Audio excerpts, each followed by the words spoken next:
Welcome to the Interact Show. I'm your host, Nasir, and to my right is the one and only Dapper Trap DJ of NYC, DJ Sir Ramon, so please show him some love. How you guys doing tonight? Are you guys okay? You good? You good? You feeling good? Good. Can I share a personal story with you? Yeah? Yeah? Okay, so, journal entry, February 27th, 2009. Thank God it was rescheduled, so now I can write my letter and express my concerns.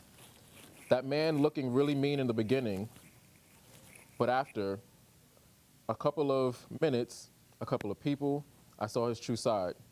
I really thought I could hold back, but my tears just started to naturally flow. The idea of forever just is unacceptable, and I have to do something.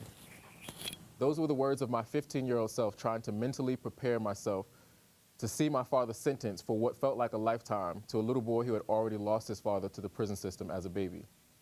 8 years ago, a few days after writing that entry, I stood in what they call the gallery of the courtroom and read a letter I had written, but unlike my journal entry, there would be no lighthearted ending. Instead, I found myself trembling in place as I stood before a judge, a prosecutor, and my handcuffed father, pleading why, despite my father's societal shortcomings, I needed him. How I spent years of my adolescent life waiting to feel the love a son longs for from his dad.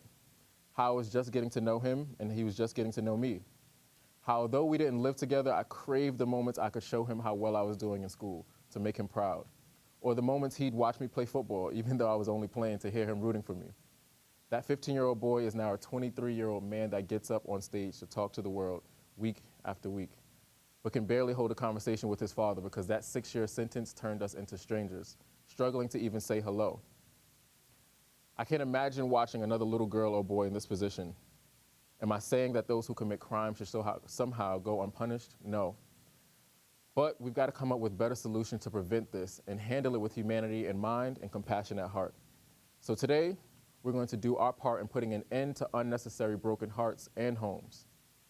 Is that okay? Yeah?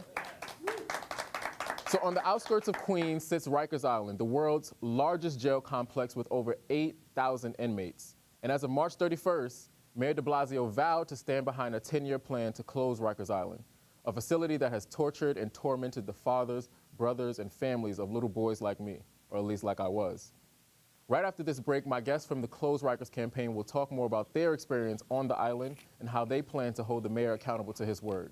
More Interact when we come back.